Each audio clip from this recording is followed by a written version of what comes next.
We will halve inflation, grow the economy, reduce debt. Nothing's changed. The circus moves on, rinse and repeat. We have an opportunity to become Europe's Silicon Valley. We can perhaps be a broker of some sort with Ukraine. We expect inflation to come off quite rapidly in the rest of this year. Obviously, we want to see that happen. What we now need is a period of stable, quiet, serious government.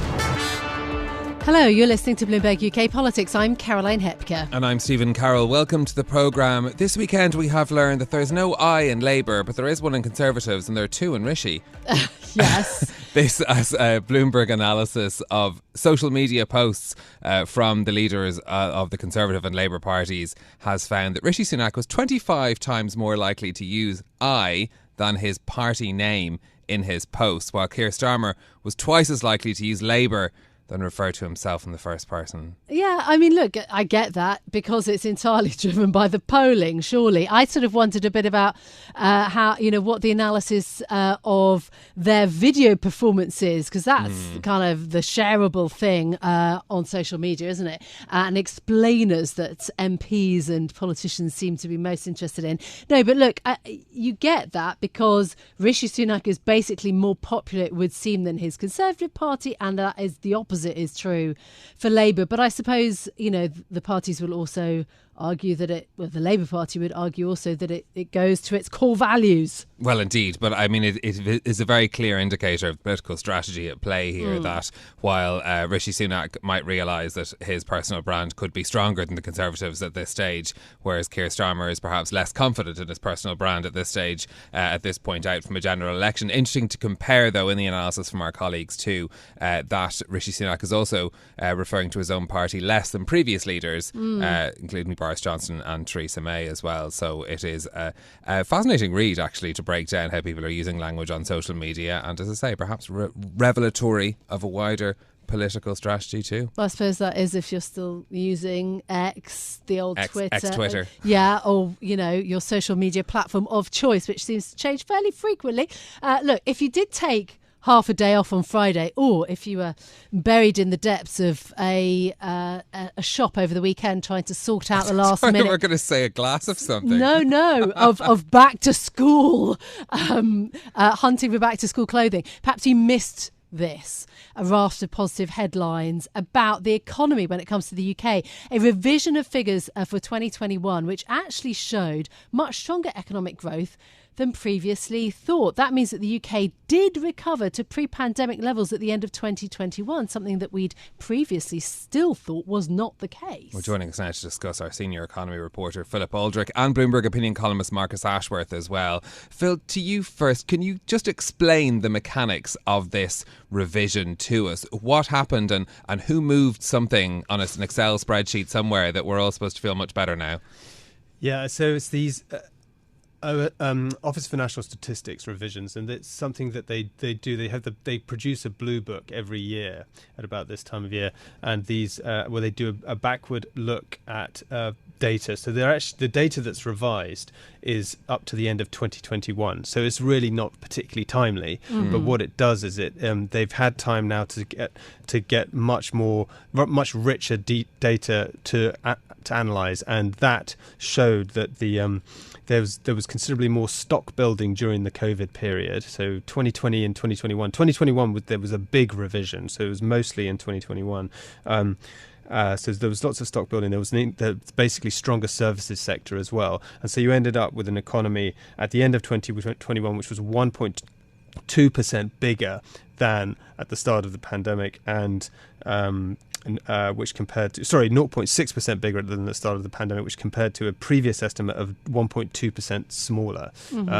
So that was a big revision, and that put us back in the sort of middle of the G7, where basically the recovery since then has basically been almost exactly the same as for both France and Italy. We're now better than Germany in terms of our recovery, and really this is the sort of proviso here is that this is a sort of detailed analysis which the European countries haven't done yet. So only the US and the UK have used these they call them SUTs, which is a particular type of way of looking at the GDP data, and the others, the European countries, have yet to do that. Only the US and the UK have done it so far. Okay, but I mean, if if true, and if other European countries, have not gained as much as we have, it basically could be a very positive story for the UK, in the sense that, all that narrative around us being at the bottom of the G7 might not be quite so true. Marcus, let me bring you in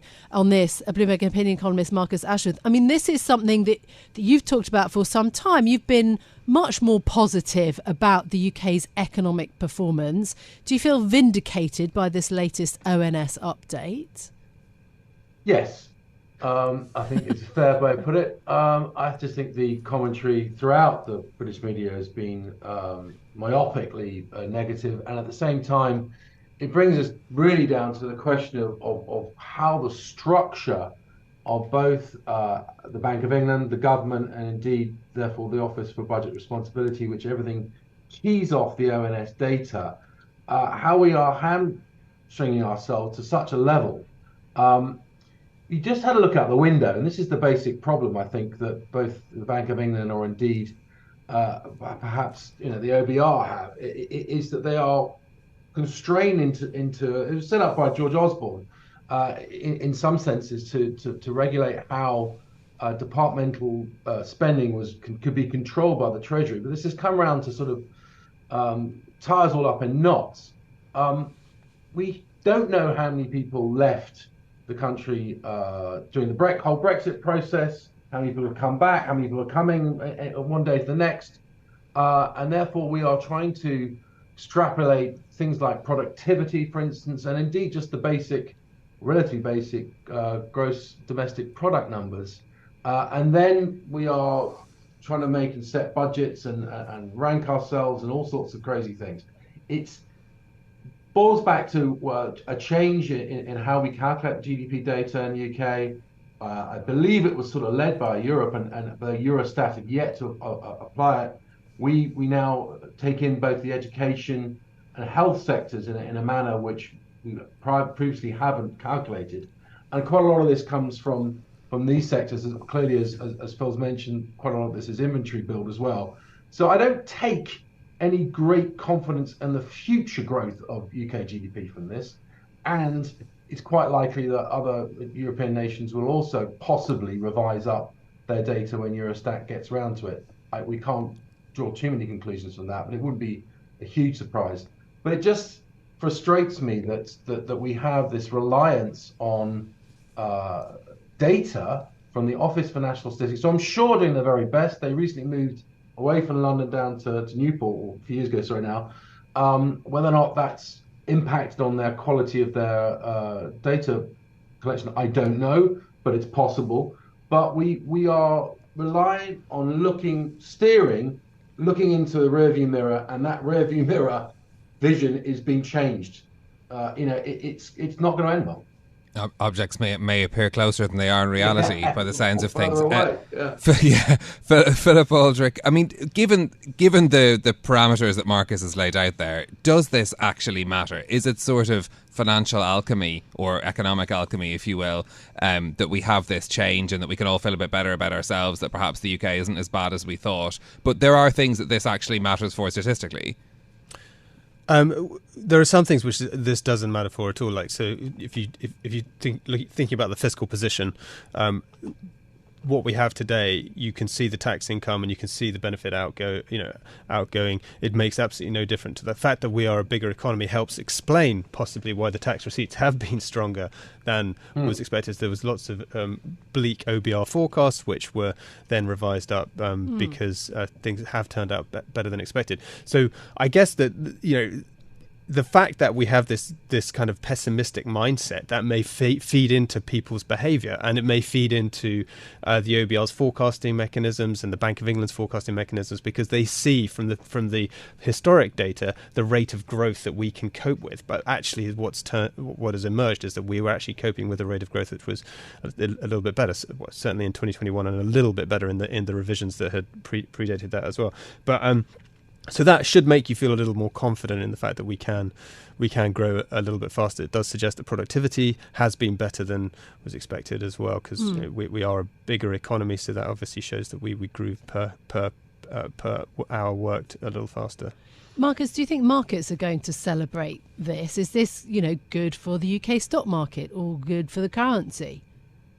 No, not really, because I think you either work this out for yourself by, as I said, looking out the window and seeing, my word, aren't tax receipts doing well? Aren't things a little bit better, perhaps, if you look at all the anecdotal data than perhaps the ONS stuff that we've got?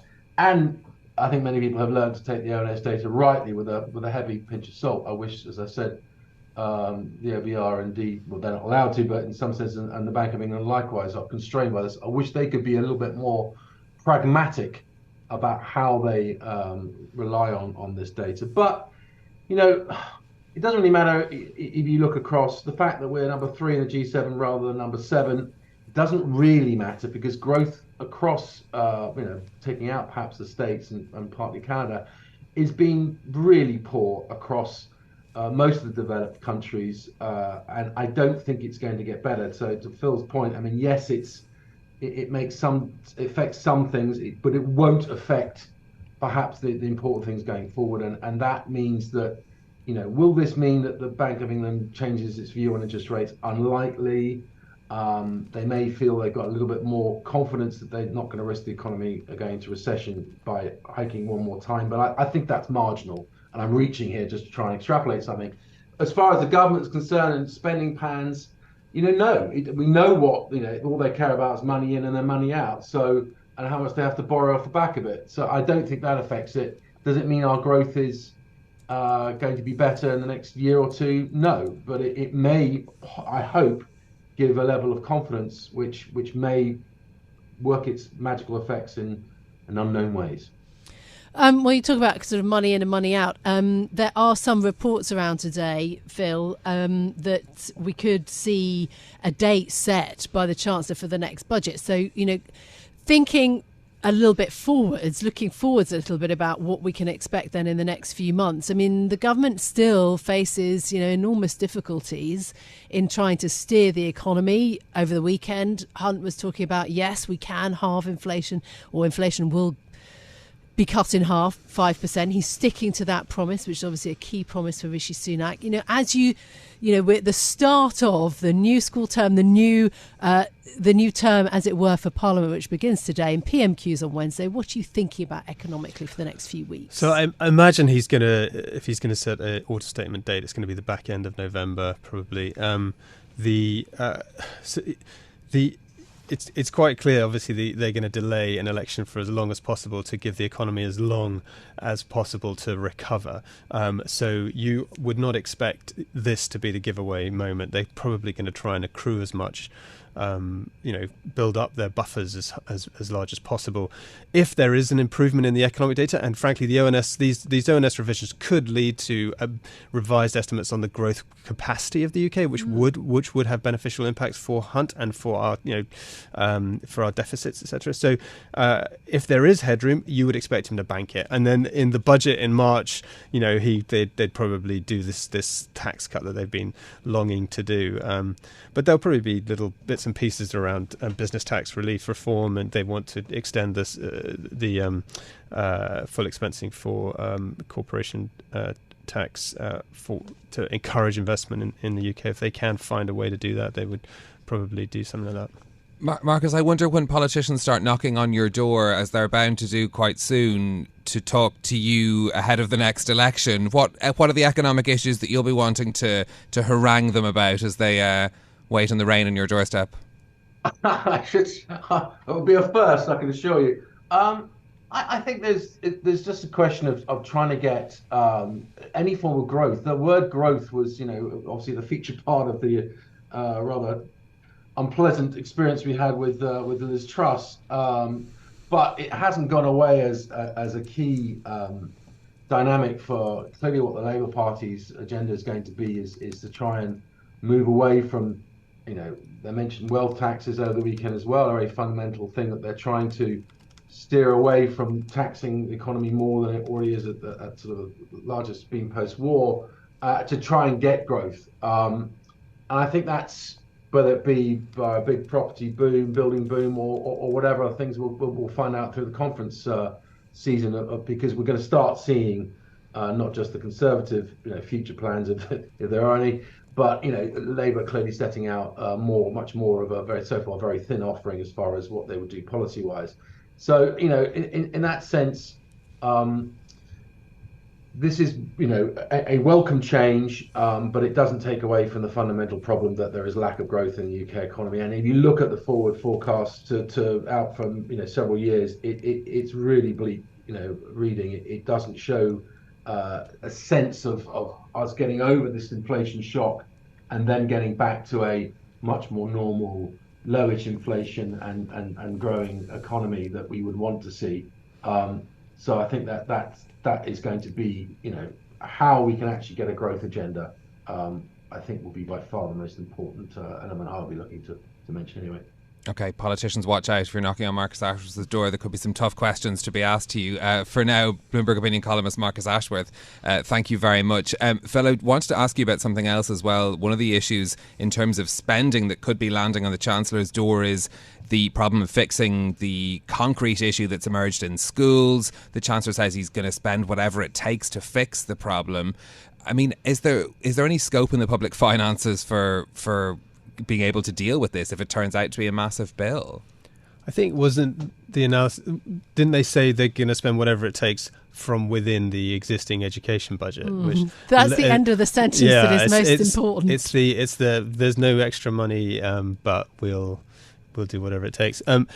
It's a catastrophe, isn't it? And they're going to have to find some money for it because it's a national moment of humiliation to have your schools falling down just as schools start. So it's ridiculous, and you can't imagine there being any political upside in sticking to the fiscal principles. But I also don't imagine this is going to be really big amounts of money. They squirrel away something like £10 billion a year as a sort of contingency fund, and they could probably find. I don't know if they've spent all that already on other contingencies, but so this is it's in the numbers, but it's unspent, and so they probably can find the necessary capital headroom to set aside some of this, and it won't be a permanent thing, so it'll only last for a year or two or whatever, and then it will drop out of the capital spend. So, and they're looking at 5-year ahead budgets, as that's when their targets bite. So they can. I'm sure they'll find the money to do this. Yeah, absolutely. And whether or not we actually get the full list published of the 100 or so schools that the government has talked about. They're saying they will. They're saying that they will currently, but whether any other public buildings are affected just beyond schools, I think is hugely important. If it escalates, then it gets into sort of much bigger cost territory potentially if it's public buildings. Yeah, absolutely. And that it would also be the costs around sort of moving schools perhaps out of their current buildings and paying for additional things like busing or being able to get those children to another school, let's say, if they have to close parts of buildings. I think a very important topic then to think about when it comes to the political situation right now. The other thing, though, let's also pivot. I want a word on Labour. We should not forget that Keir Starmer, over the weekend, repeating the pledge not to raise taxes. Can Labour really do that if they want to actually spend more money on their own priorities? Let's say, were they to become the next government. So they've penciled in. So they say I'm not going to raise any more taxes beyond the ones I've already said I'm going to do, and there are a few. I think there's VAT on private school fees. There's a non-dom tax, a couple of others. So I think you can add it up, and they've got about 6 to 7 billion more that they're hoping to get hold of. So beyond that, they're not going to raise taxes anymore. Is what they say. And this world. The completely remade Labour Party is emerging, which is that it's very similar to the Tony Blair and Gordon Brown first years, which was we will match the Tory spending plans. And they're not going to commit to that in such a firm way because it could cause huge pitfalls for them if the Tories create unaffordable spending plans.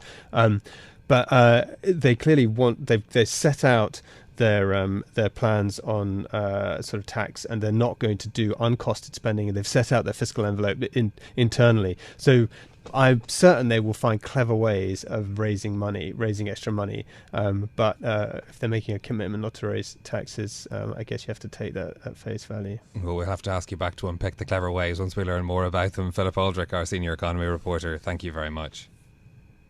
So now to Keir Starmer, who's expected to announce changes to his front bench today, selecting the team who will likely lead the party's campaign into the next general election. For more, we bring in our own James Woolcock for the details. What do we know then so far about the changes? Well, there's already been a couple, Caroline. Angela Rayner, who was tipped to be moving because last time there was actually a big standoff between her and Keir Starmer, and she ended up getting a 24-word job title. I won't ask you to say it out loud right now. But that's because, of course, she is an elected deputy to Keir Starmer. Correct. So she's not somebody that actually Starmer can shuffle around. Well, so he can shuffle around, but he can't sack her, is the key thing. And so he tried to kind of demote her last time, and then so she ended up getting the deputy leader of the opposition and shadow first secretary of state, shadow minister of the cabinet office, and shadow chancellor of the Duchy of Lancaster, which is... which is the 24-word job title. But now she has just become the shadow minister for levelling up, which is a big, meaty place where they want to try and challenge on Michael Gove and that's so that they can win back the red wall. So it's a key campaigning issue for someone that might suit her and gives her a lot of sort of heft. Now that means that Lisa Nandy is currently looking for a job, so we don't know where she will end up in the cabinet, if she will stay. We do know the shadow environment minister Jim McMahon has stepped down. He's resigned already. This is a lot more wide-ranging than the recent Rishi Sunak reshuffle of Ben Wallace. So that's what we know so far. Okay, let's talk about the reasons why we should care about this, James. That we're still over a year out from the general election. We're not talking about ministers at portfolios, those the shadow cabinet. What's the important thing to look at in these announcements? Yeah, I mean, you could be forgiven for saying these are all people I don't know being replaced by people I don't know. But the reason is these are the people you don't know who might very well be the next ministers of government. So first off, these are in many ways, Rishi Sunak was a lot more tied up in what he can do given he has sitting government ministers. Keir Starmer is 20 points ahead in the polls and reportedly has a much tighter grip on the party in terms of selections, in terms of like his authority, in terms of how it's setting policy directions. So who he picks at this moment where we are finding it very difficult to get details out of Labour, especially on things like tax and spending policies, we look more for sort of the tea leaves, and you can tell a lot about where the party is going by who is getting picked for these kinds of jobs. And also the one word that I read again and again in the newspaper coverage, which is ruthless. How ruthless is Keir Starmer going to be? How much does it sort of show him as the master tactician getting ready for that big general election in terms of who he chooses and, who he casts aside? And it's impossible that it hasn't struck some of the Labour staffers at this point that they are making a very clear comparison to Rishi Sunak, who again had Ben Wallace step down from defence, has done a very minor reshuffle and has had the trail that he's doing another bigger one after party conference, after all this talk of a big reset. In many ways, this is Keir Starmer's chance to prove that he has the stamp of authority over his party, that he can move anyone else around. Speaking of Keir Starmer proving that he has the authority to lead, another big first day today, it is Sue Gray's first official day. The famous former civil servant, which was a massive coup for Keir Starmer, getting her to become the new chief of staff. Yeah, she's obviously had to take those 6 months out, hasn't she, between jobs, the civil servant becoming a party official. What does Keir Starmer need to prove with this reshuffle? I think so. It's always a big balancing act with Keir Starmer because he has to balance the left wing of his party, the more centrist wing of his party, whilst also setting a general election direction. This isn't just about policy as much as we like to geek out on the podcast. This is also about electability. This is the picking of the first 11 of the football team before the big match, effectively. So you can tell what kind of campaign he's going to be fighting. You can tell what sort of talent he's promoting from younger ranks in the MPs. You can also tell who's not been performing. It's important to know who's get kicked out as well as who gets put in, which departments aren't doing very well, where does he think the message is weak. It's very unlikely Yvette Cooper will move because it's been so happy with how Crime Week went so badly for the Conservatives over the summer. But if a minister were to shift, it's what's going wrong with that narrative that Labour wants to try and recapture? Yeah, absolutely. Very important to think about. And of course, this is the week where we get the first clash once more between Rishi Sunak and Keir Starmer at PMQs on Wednesday. Sunak's just had a weekend with the King up at Balmoral, and then he'll be going to the G20 summit later this week. So, we're really ramping up now. I mean, it's not August anymore, is it? It really is. It's hit the ground running time. It's the one problem will be for Rishi Sunak is how he keeps control of the agenda, where Labour now is autumn have a number of ways to take back control. They have Prime Minister's questions and their own conference. It's not as easy for the PM to just deny them airtime as it would have been over the summer. The battle of the narratives is heating up. James Woolcock, thanks very much for bringing us up to date on that, and we'll bring you further details on that new Labour Party lineup later in the week as well, to discuss that future direction for the Labour Party, all important as we move towards conference season as well, and we'll be getting those big scene-setting moments from the two main parties. Absolutely, and Bloomberg UK Politics, the podcast, will be at the conferences for you, of course. They're Labour first, in person. We'll be there for days. In person, Labour first, then the Tories after that. But that's it from us for today at the start of this September. If you like the programme, don't forget to subscribe, give it 5 stars so that other people can find it on Apple Podcasts, Spotify, or wherever you listen. This episode was produced by James Woolcock, who's doing all of the jobs today. Our audio engineer was Marufal Hussain. I'm Stephen Carroll. And I'm Hepker. We'll be back with more tomorrow. This is Bloomberg. Bloomberg UK Politics. Listen weekdays at noon on DAB Digital Radio in London.